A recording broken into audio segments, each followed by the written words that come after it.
A young, loving, ambitious mother is filled with excitement as she anticipates new opportunities in a different city with her partner.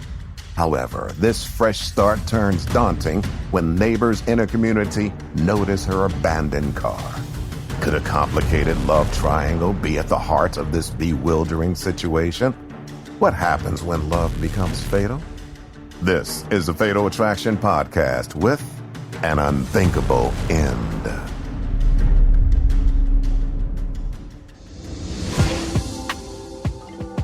May 9th, 2017. It's Tuesday evening in Mobile, Alabama, a city of 200,000, 2 hours east of New Orleans. Mobile is small compared to some of your major cities like your Atlantas, your Houstons, Dallases, but it's a really big city right here on the water. We have Mobile Bay on one side, and then we have the Gulf of Mexico on the other. We're considered city. Most people think country, but for the most part, it's nice and quiet. Even the 911 call that comes into Mobile police at 6:30 p.m. that evening seems to be no emergency. The caller said the house across the street had been vacant for some time, but now there was a car parked behind it. Yes, there's been a car that's been sitting out there all day long. We're really big on community. We look out for each other. If you can have an officer come and check it out for me. They know there's normally not a car behind that house. So the police came out to canvass the area. But when they arrive, officers find more than just an abandoned car. When the officers approached the vehicle, there appeared to be a person in the car. A young woman reclining in the passenger seat. To the officer, it looked as if she may have been asleep. Ma'am? But the woman isn't sleeping. Ma'am? They saw that the female had a gunshot wound to her head. Her purse is still there with all of her belongings. Based on the ID officers found in her purse, the woman was 27-year-old Chenise Sumter.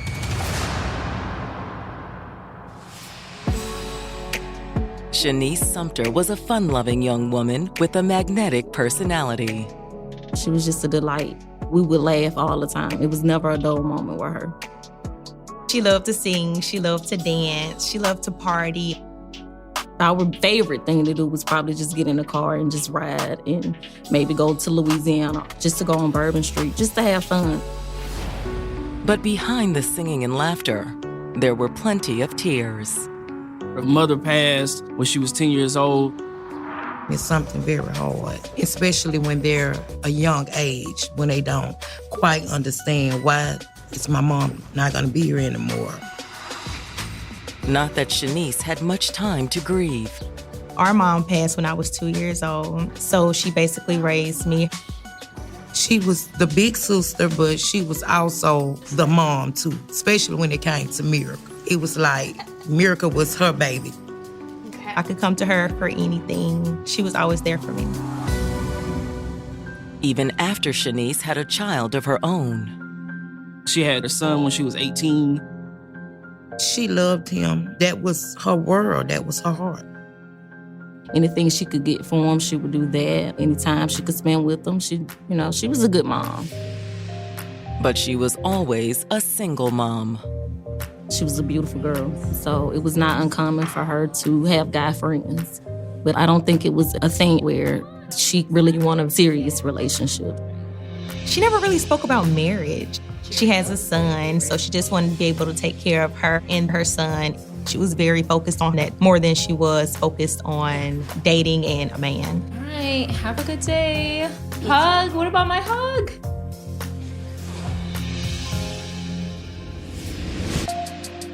Maybe she was just waiting for the right man. Being a single mother, it would definitely be something to look forward to have a partner, to have someone she could depend on. When she meet that man that just makes her want to settle down, then that would have been the one. Or maybe that man had been there all along. Chenise and Peter Gail had known each other for a while, and after about 5 years, that's when a relationship started between the two. Peter was charming. He made her feel like her world was the only thing that mattered. I want to take you out. Just the two of us. Really? Yeah. Really want to get to know you.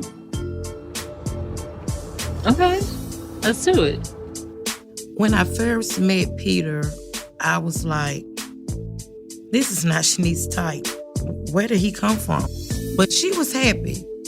She wanted to have someone she could share her life with who would be there and stay there. Soon it looked as if Chenise was finally settling down. As far as connections, Chenise and Peter had something completely different. Our friends can only give us so much. We need that companionship in our personal life. A new relationship gives you the feeling of hope, and she felt that he would be a great component to the new life she was building. But a promising relationship wasn't the only thing giving Chenise new hope. Chenise mentioned to us that she may be moving to Jacksonville, Florida for a job as an insurance adjuster. I'm so nervous. I was supposed to hear something by 6. Well, why don't you check your email? Come on, it won't hurt to check. Okay, if you say so.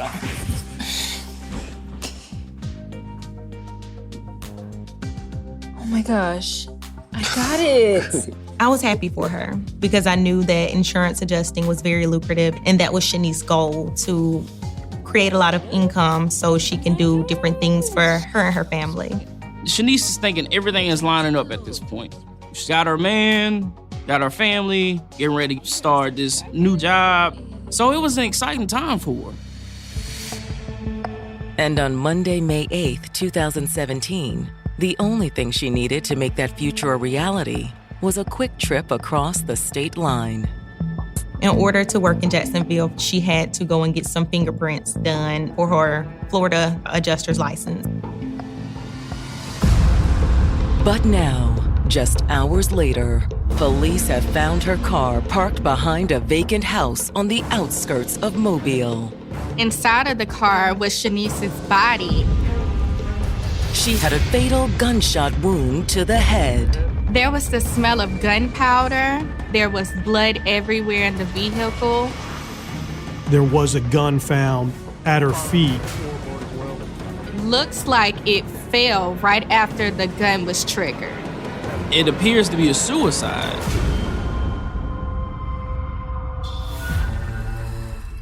Stay with us as we learn more about what happened to Chenise Sumter. This is the Fatal Attraction Podcast.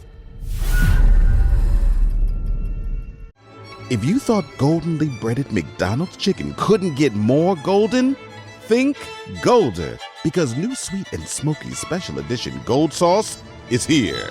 Made for your chicken favorites at participating McDonald's for a limited time. Chenise Sumter had just received a promising job offer that would take the single mom far from her hometown of Mobile, Alabama. I got it. Chenise was a go-getter. She was a hustler. So when she got the offer to go work in Jacksonville, Florida, she was ready. It was a better opportunity for her and her son. So she was very happy. She had a boyfriend, she had her son, she had a job, and life was moving forward for her. Instead, her life has come to a sudden end behind a vacant house on the outskirts of Mobile. When the officers got there, it was observed that Chenise was in the passenger seat of the car with a gunshot wound to her head. There was a revolver found on the floor of the passenger seat in front of Chenise's body. It just seemed as if she had done this to herself. Her purse, phone, and wallet were all in the car. The keys were still in the ignition. But was her death a suicide? Some details about the scene troubled detectives. Most people that have killed themselves in cars don't take the time to remove themselves from the driver's seat, go to the passenger side, and then shoot themselves. They're just gonna go ahead and do it. Think she's left-handed? Could be. If you're going to hold the gun, you would hold it and shoot with your dominant hand. which would be awkward to do in the driver's seat if you were left-handed. Her arm would have been cramped against the door or the window. Or is there another, more obvious explanation? Someone could have driven Chenise out to the scene, shot her, and then walked away. It doesn't really change anything because we still follow through on every case as if it is a homicide until we get to that fact. But it was unclear whether or not this was a suicide or the homicide. All detectives know for sure is that whoever pulled the trigger, the shooting occurred in the car. There was blood splatter on the door. There was the aroma of gunpowder in the car. While the coroner's crew prepares Chenise's body for transport, detectives talk to the neighbor who initially called 911. So we're just gonna ask you a couple questions. Can you tell me a little bit about what you saw? She said the car was there when she woke up that morning. When I woke up early in the morning, I noticed a car sitting outside of the abandoned house across the street. After it had sat there all day, she decided to call the police. The person called and said there was an abandoned vehicle parked behind an abandoned house. If you can have an officer come and check it out for me. She didn't know there was a body in the car. You didn't hear the gunshot? Not at all. Okay, well, thank you for your time. After talking to the neighbor, it's time for detectives to contact Chenise's family. Now's our time to start building up any kind of background information we can on her. One of the first things detectives learn is that the family reported Chenise missing just a few hours earlier. They had not heard from her or been able to make contact with her for over a day. She had been traveling out of town for a work appointment, but was supposed to be back by now. I was at work and my nephew texted me, "Hey, Miracle, have you heard from my mom?" And that was odd. I immediately called her and I texted her, no response. After reporting her missing, Chenise's family gathered at her grandmother's house. We didn't really know what was going on, but nobody had talked to her, and it was unusual. We're all sitting in the living room. What are we gonna do? Where have you looked? Who have you called? The family is still considering their next move when there's a knock at the door. My sister, she answered the door very shakenly. Can we come in? The knock is from two detectives, and it was surreal. It was like, what are they about to say? So I'm sorry to tell you, but we found Chenise today. We found her body. God. Oh, my Lord. You never had that feeling that something's happening, but you can't believe it's happening? The entire house was just flipped upside down. Everybody was crying and hollering and screaming and no, this can't be true. Despite the family's overwhelming grief, detectives ask Chenise's sisters if they can come down to the station for a brief statement. We asked them to come back with us to headquarters so we could just sit down and try to gain as much information as we could about Chenise. I was able to just muster myself up enough to talk to the detective. Once at police headquarters, they tell detectives that Chenise had driven to Pensacola, Florida on Monday. It was for her new job. They need her fingerprints. Sounds like a background check. Yeah, that's what she said. Pensacola was only an hour from Mobile, but Chenise had left her son with her grandmother while she was gone. Was she planning on staying the night? I'm not sure. All her sisters knew is that after heading to Pensacola, Chenise had gone silent. My sister called Peter and said, "Hey, where's Chenise?" Peter said, "I don't know, Miracle." Who's Peter? Her boyfriend, Peter Gails. Did he go to Pensacola with her? Probably. I'm not 100% sure, but he had the car more than her. But Chenise's sisters say they are sure of one thing. My sister would have never, ever, ever done this to herself. That's not who she was. She had sisters that loved her and her own son, so I just don't think she would have done that. She wouldn't do that to her son.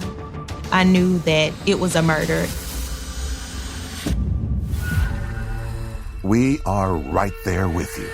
The unexpected twists and the unexpected turns. Stay with us as we draw closer to the truth. This is a Fatal Attraction Podcast. If you thought goldenly breaded McDonald's chicken couldn't get more golden, think Golder, because new sweet and smoky special edition gold sauce is here. Made for your chicken favorites at participating McDonald's for a limited time. Chenise Sumter's family is convinced that the gunshot wound that killed the 27-year-old single mom wasn't self-inflicted. I would not believe that. She was not the type of person that would have a reason to commit suicide. She would never take her life. It was a homicide and it was not a suicide. Did Chenise have a secret she'd kept from her family? People have their own emotional trauma, and they might not share because of fear of what family members might think of them. Family might not have been in tune to everything that she might have been going through. Was it possible something had gone wrong with her new job? The sister had told us that the day before, Chenise had driven over to Pensacola for a background check for her adjuster's license. Or was it possible Chenise hadn't been alone? According to her sisters, Chenise's boyfriend, Peter Gails, may have gone with her to Pensacola. That was useful to us because we knew once we find Peter, we could narrow down the time frames of when he last saw her and whether or not he was with her the day before. Again, I'm sorry for your loss. My partner will see you out.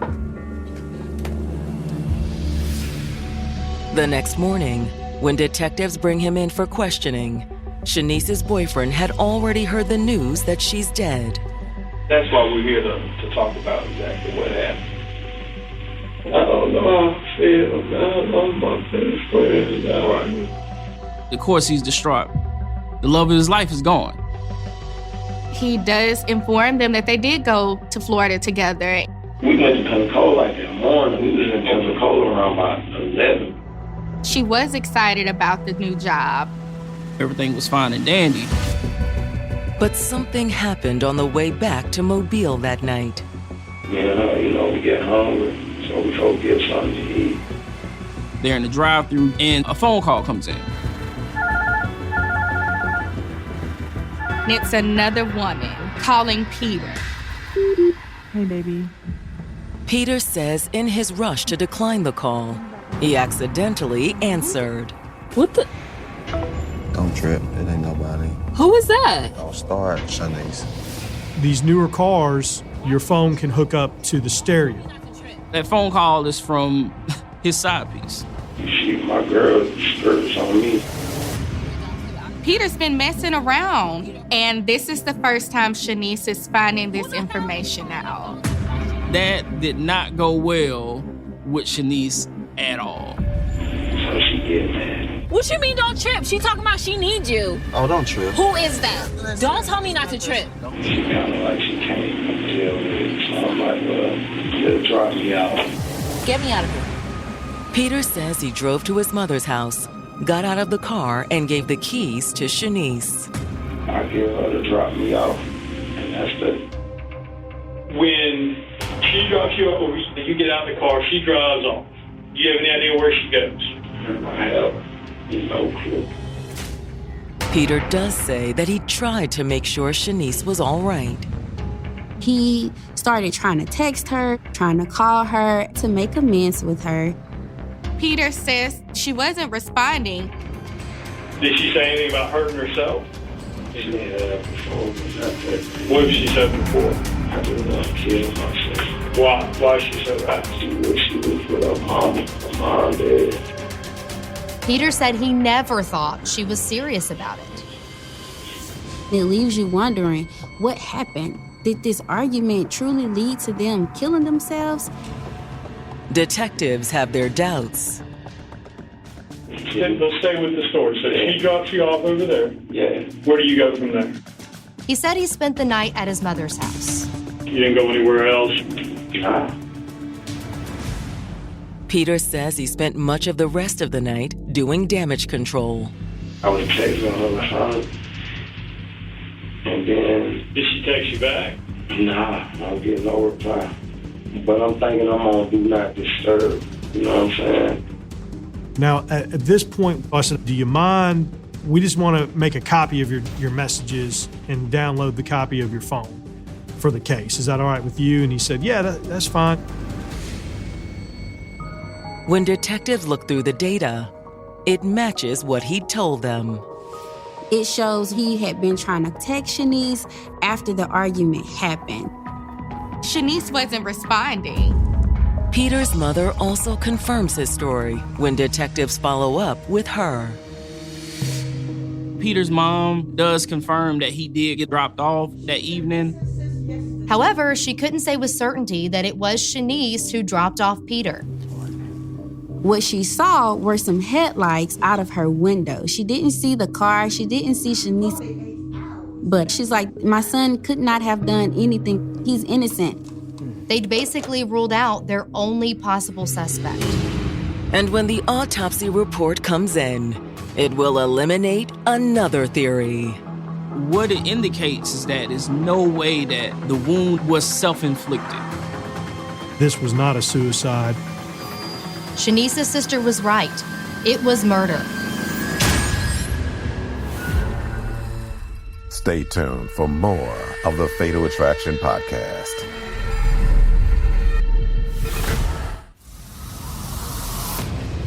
Based on the autopsy report, detectives in Mobile, Alabama have definitively ruled out suicide as the cause of death for 27-year-old Chenise Sumter.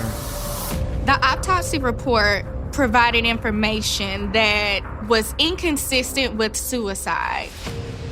Where the bullet entered, it was impossible for her to have shot herself in the head in that angle.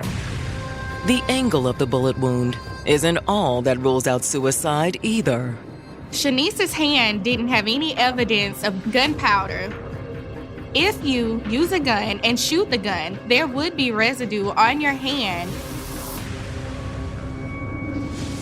The autopsy findings are a vindication for Chenise's family, who never believed her death was the result of suicide.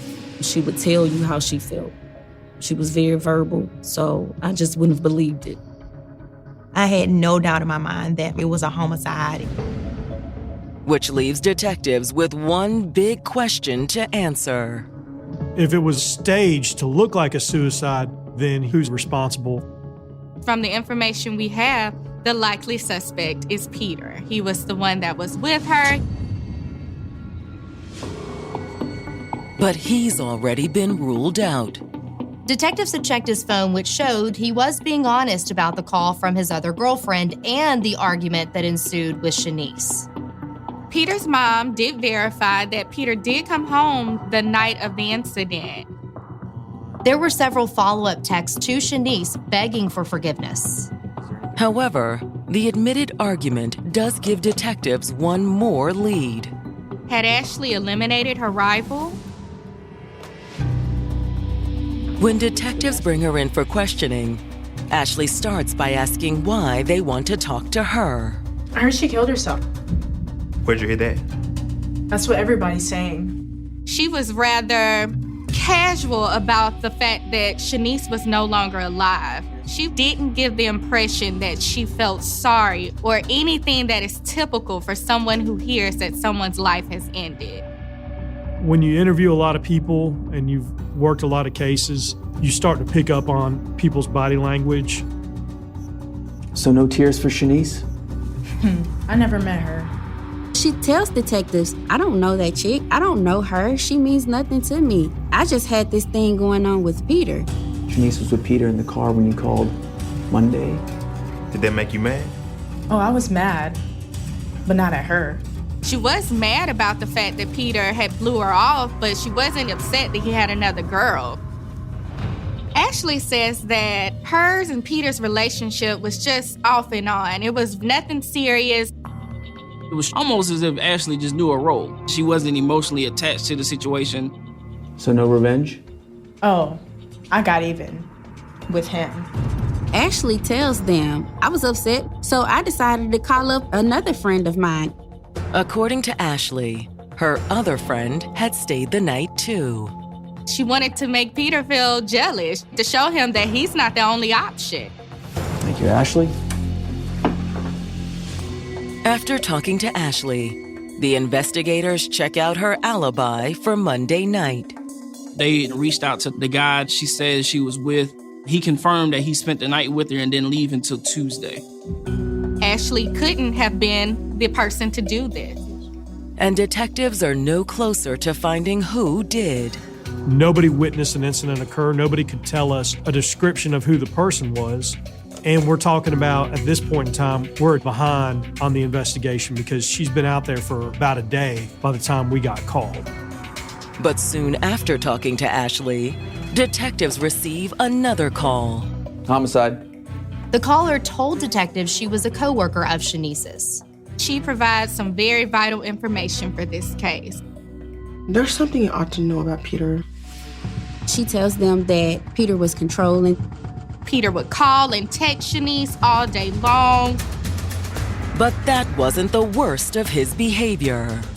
Sometimes she would come to work with bruises. She said the relationship was becoming super abusive.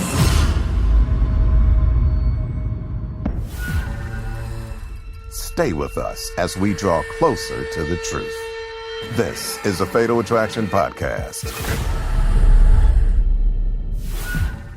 If you thought goldenly breaded McDonald's chicken couldn't get more golden, think Golder, because new sweet and smoky special edition gold sauce is here. Made for your chicken favorites at participating McDonald's for a limited time. A co-worker of Chenise Sumter has contacted detectives with some disturbing information about Chenise's boyfriend, Peter Gails. Chenise's friend didn't exactly say that Peter was violent, but it was enough information to allude to the fact that this was an unhealthy relationship. Had that unhealthy relationship ended with Chenise's murder? At least 10 to 15% of the cases that we work are involving domestic violence. And there's always a history there of things that build up to it. There's always signs. I knew something wasn't right.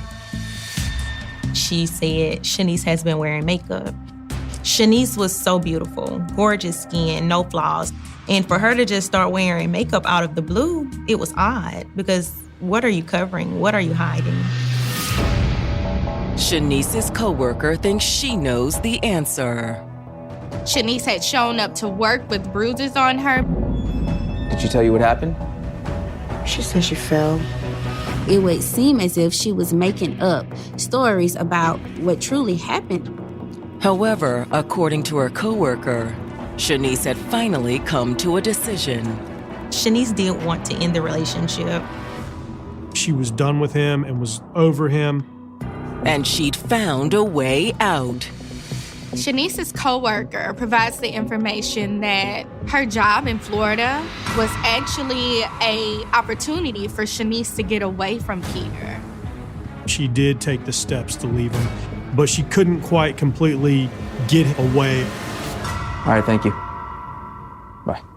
Had Chenise been murdered by her boyfriend because she tried to leave him? It seems plausible to detectives. Peter had used his mother as his alibi, and that was less than airtight. In searching through police records, detectives find proof of Peter's alleged abuse. I don't understand. What's the issue now? 4 days prior to the homicide, Peter Gails and Chenise had an argument. Maybe I don't want you to come with me. Where he busted her lip and she called the police. It's over. She's about to put him in jail. But when the police arrived, Peter was gone. And Chenise had lost her nerve. She did make a report. However, in that report, she did try to protect him by giving some wrong information about him. Okay. What's his name? His name is Peter Smith. Basically letting him run free. Obviously, She was scared about the situation that she was in, but at the same time, she was scared of him and didn't want him to get in trouble.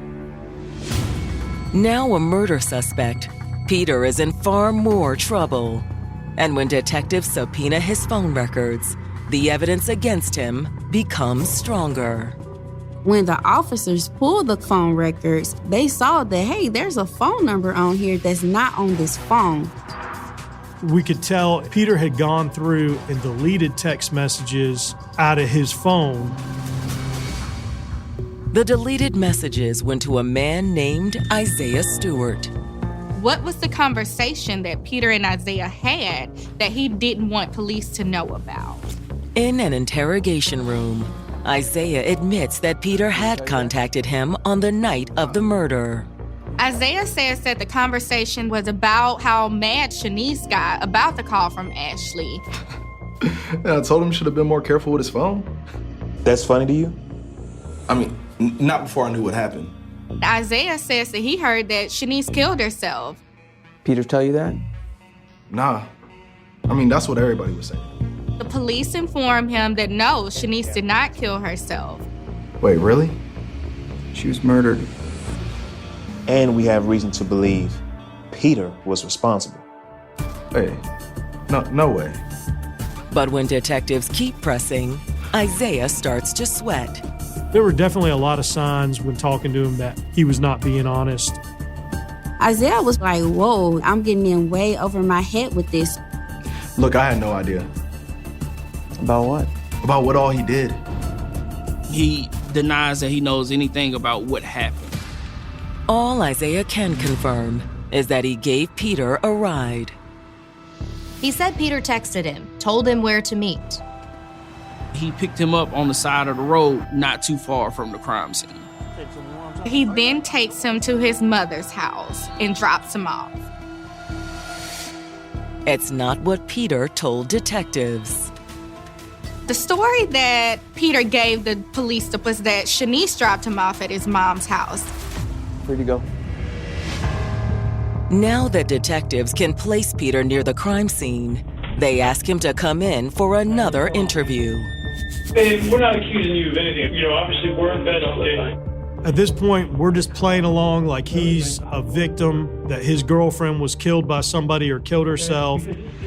But it isn't long before the gloves come off. We shifted the interview into confronting him on everything that he told us.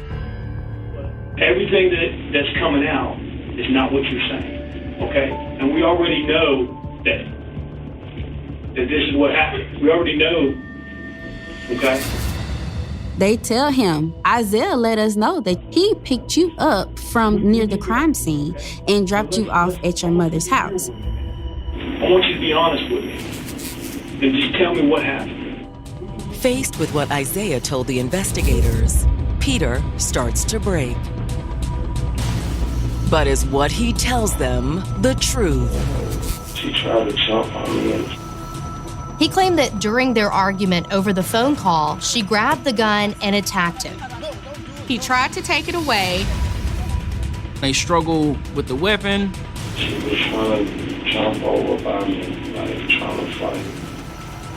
The gun accidentally goes off.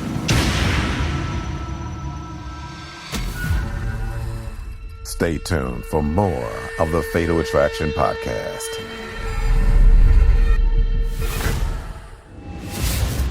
Peter Gails has just admitted to police in Mobile, Alabama, that he was with his girlfriend, Chenise Sumter, when she was shot. He insists her death wasn't murder.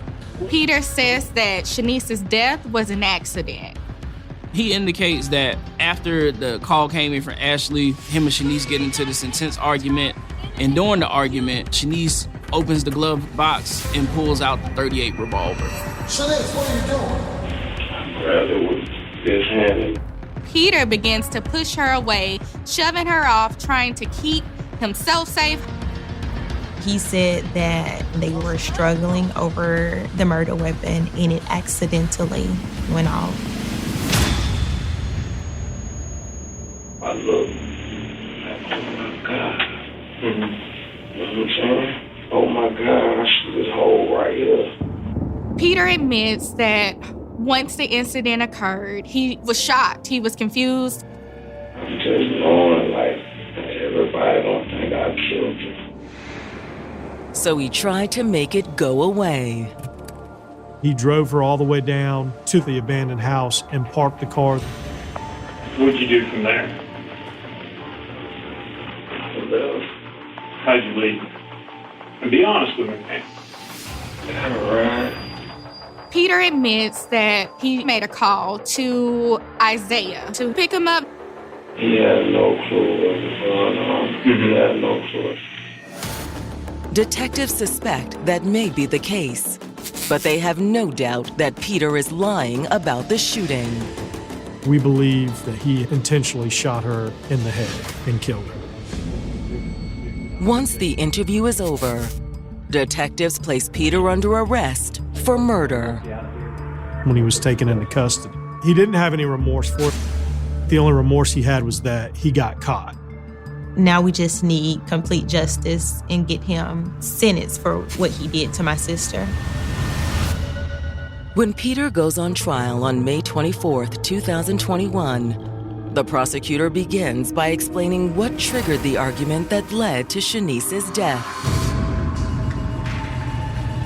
Peter was driving and his phone was connected to the Bluetooth. A call came through. It was from a woman. Hey, baby.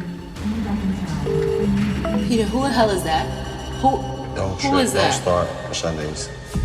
Imagine being Chenise in that moment, listening to another woman booty call her man. It had to be pretty galling. But it was also an opportunity. You know what? Get me out of here. I'm done. I'm not doing this. Chenise had been looking to get out of the relationship, and this must have looked like the perfect excuse to end things. Pull over right now. Let me out. I'm not playing with you, Peter. If she really needs you, then maybe you shouldn't come to Florida. Oh, that's how you feel? At that point, she probably had told him something along the lines of, I'm done with you, this is over with, and that enraged him. I'm done. Oh, you done? Yeah, I'm done. I can't do this anymore. I'm done. In a moment of rage, Peter pulls out the .38 revolver. Peter.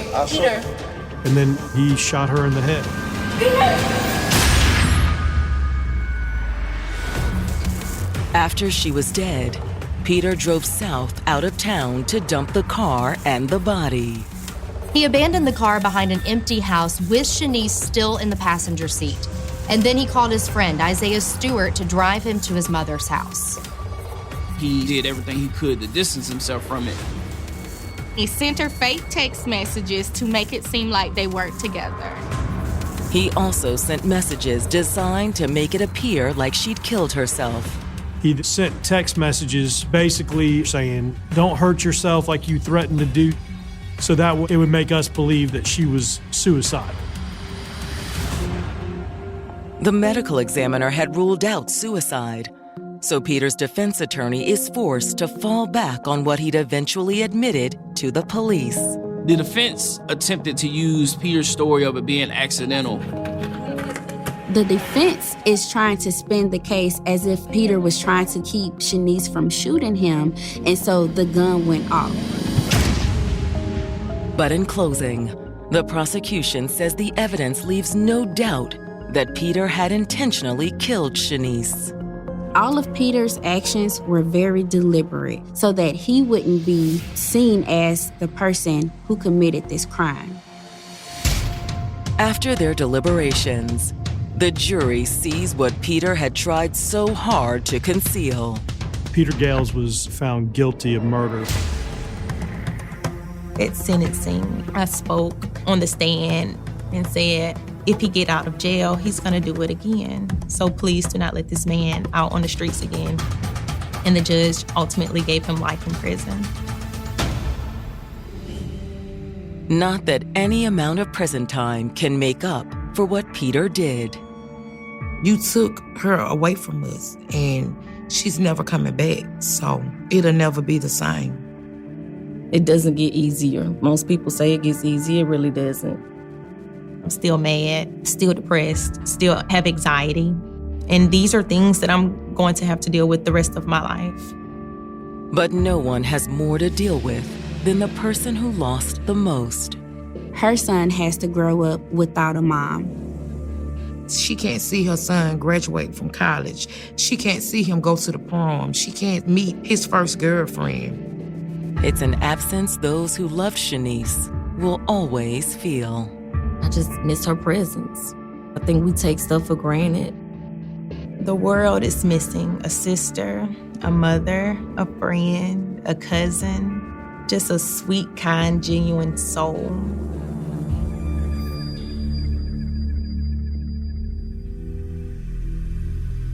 The story of Chenise Sumter is a powerful testament to the harsh realities that can accompany new beginnings, especially for those bravely escaping difficult relationships.